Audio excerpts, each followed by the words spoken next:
Hello there, and welcome back to the Chap's Guide, the channel where we talk about men's style, self-development and grooming. And occasionally I talk about fragrances, review them, and I don't like or love everything. There are those which I've encountered which really grate against me. But I'm absolutely delighted to say that this is not one of those. This is a fragrance I've been using for many years, and one which I'd like to share with you, rather not as a review of something which is new to me, but to extol to you the virtues of a stalwart companion during the summer months. Because as I film this video, it's early September in the UK. It's, well, kind of technically the beginning of autumn, I guess, but it's still very warm, very pleasant, and it's still a time of the year that I enjoy wearing this fragrance, which is Alfred Dunhill's Edition.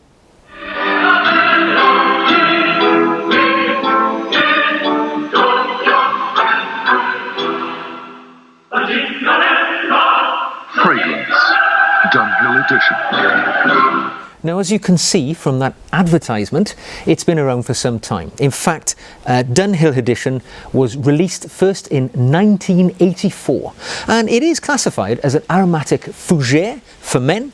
It's a lovely, fresh, zesty fragrance. I'll talk perhaps more about the specifics in a moment, but let's talk about the brand of Alfred Dunhill.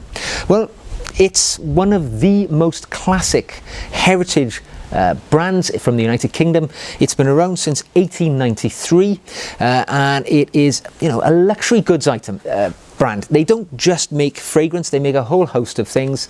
For me, when I think of Dunhill, I think of cigarette lighters, I think of cigars, and I think of tailoring. They do bespoke tailored suits, and one of their perhaps lesser known to most people elements of their brand would be their fragrances. Now, Dunhill itself really was created in the form that we see it today, as I said, 1893, when a young chap called Alfred Dunhill took over his uncle's saddlery and started in the world of making leather goods, which is perhaps what Dunhill is most famous for in the UK today. From that era, fortunately for Alfred Dunhill, the automotive industry started to take its own gravity, and he started producing items for the early cars, and that's where they sort of got their foothold in the luxury goods market, and they've gone on to great things. I mean, if you ever, and I talk about this all the time, talk about Jermyn Street in London, if you ever walk down Jermyn Street and those famous shops like Turnbull and Asser, John Lobb shoe manufacturers, you've got Taylor of Bond Street, all of those great gentlemen's classics, right there, just a couple of doors down from the entry to Burlington Arcade, opposite Turner of Bond Street, you've got Alfred Dunhill's. It's just across the street from Fortnum and Mason's, and it is a fantastic experience to go in there. It's designed the inside to be reminiscent of a gentleman's club, and you really feel like you're stepping back in time, where you're surrounded by a whole host of fabulous luxury goods, leather goods, shoes, suits, wonderful stuff. Now, the fragrance side of the market, well, you know, like all brands, they don't stay consistent. Alfred Dunhill today, although it's an independent brand, it has for a long time been a subsidiary of the massive Swiss Richemont luxury goods brand, which also has things like Vacheron Constantin, the watchmakers, Jaeger-LeCoultre, you know, Purdy, the luxury brand making shotguns in the UK, Cartier, loads of really big, well-known luxury brands, and Dunhill is in that stable. And Dunhill actually outsourced the manufacture of their fragrances today to, I think it's, I can't forget the name, is it Inter Fragrances Limited or something like that? And under license they produce these products. Now, it hasn't always been with that fragrance manufacturer, as is often the case. You hear of many of these 80s fragrances being reformulated, and that often happens where a manufacturer sells on the license to produce their goods to somebody else.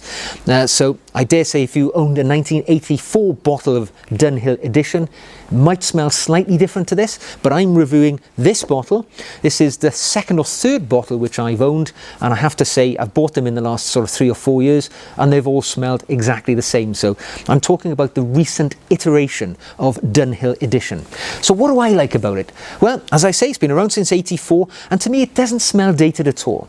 It is very much, as I say, an aromatic fougere. Fougere meaning fresh fern fragrance. It's quite green. It is something which reminds me of the summer. So, like all things, when it comes to fragrance, the important thing is the smell.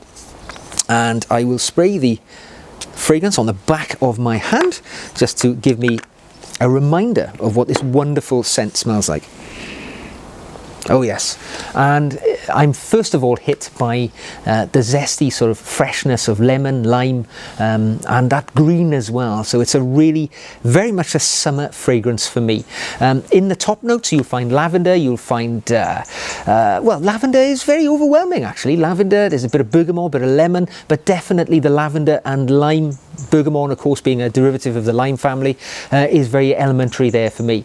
When it cooks off a little bit, after that alcohol, the initial alcohol has dissipated, there's definitely an element of florality, which is rather pleasant.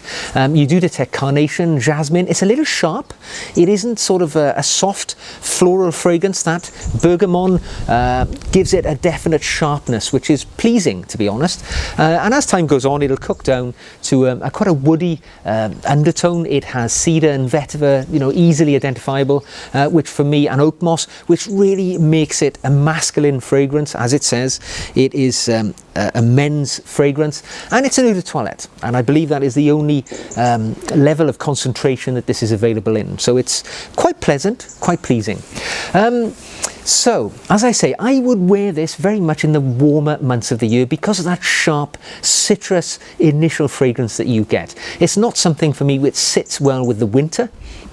Unlike many of the zesty citrus fragrances, you know, they don't hang around as long perhaps as those deeper, more concentrated musky fragrances that we tend to favour in the winter. So for me, very summery.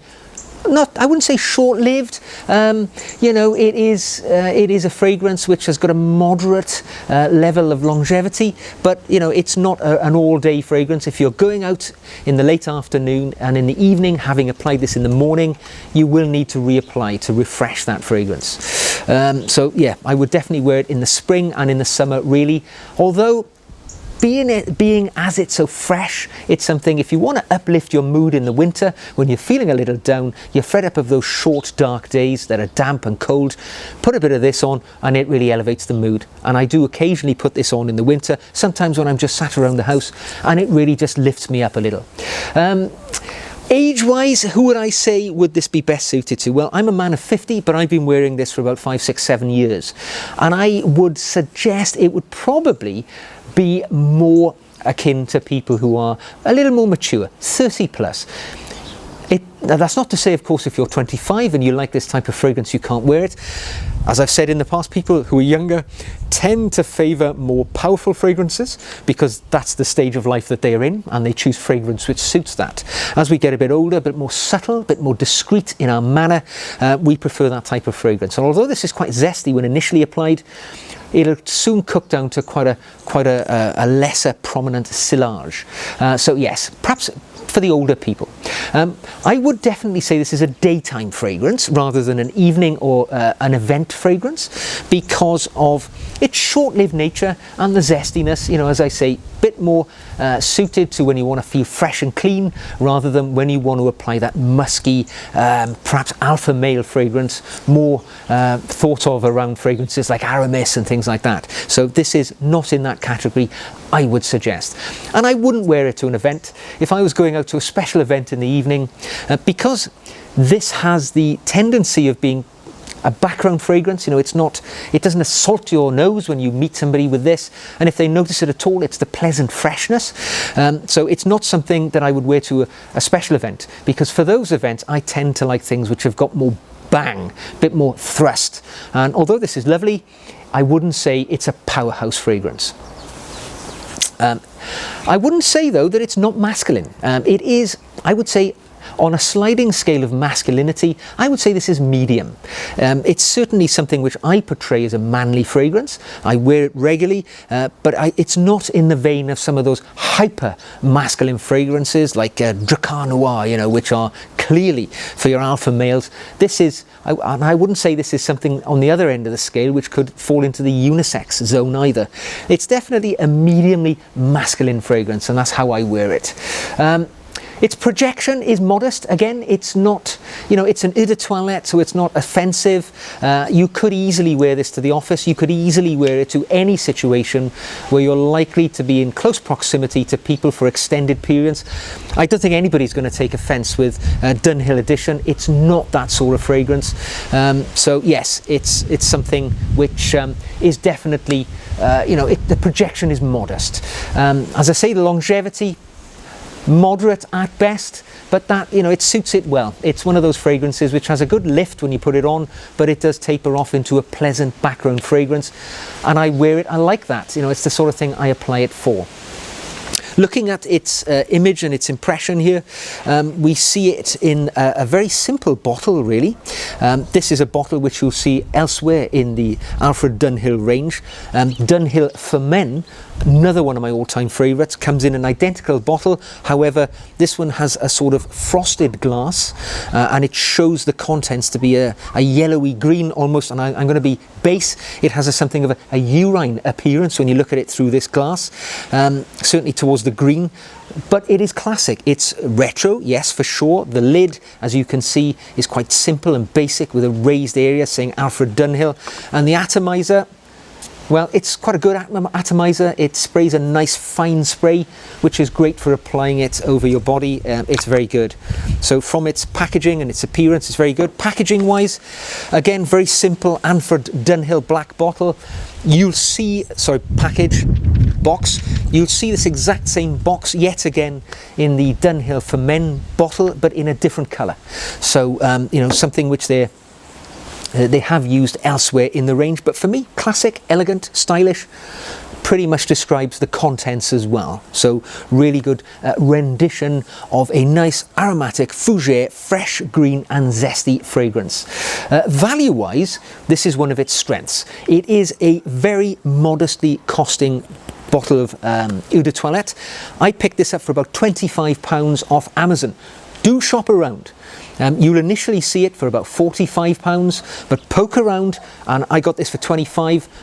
Brand new, beautiful bottle, all sealed up, and it was, a really good deal for 25 quid, I have to say. I'll buy that all day long for £25. In fact, I'd pay more for it, but if you can get it for 25, it's a really good deal. Beautiful for summer, uplifting in those darker, colder months.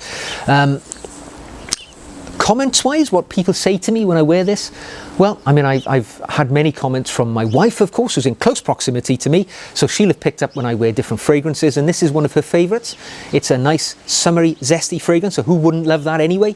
Don't get many other comments from people you meet generally, because it doesn't have that nuclear projection. It's not assaulting people in the nose when they come to meet you. It's one of those nice, subtle fragrances, I think. So to sum up, a fresh, citrusy, summery, manly fragrance, which has a medium sort of longevity, which I do also wear at other times of the year when I want to get those attributes out of this fragrance. So, and at that price, who can argue? Let's be honest, to add something of this quality from a fragrance house like Alfred Dunhill, it's a bonus. So there we go. I hope you've enjoyed this review of one of my absolute summer favourite fragrances, Dunhill Edition. If you have, give us a thumbs up, subscribe to the channel, and I look forward to seeing you again very soon for more fragrance reviews in the future. Until then, take care of yourselves and your families. Smell good. I'll see you soon.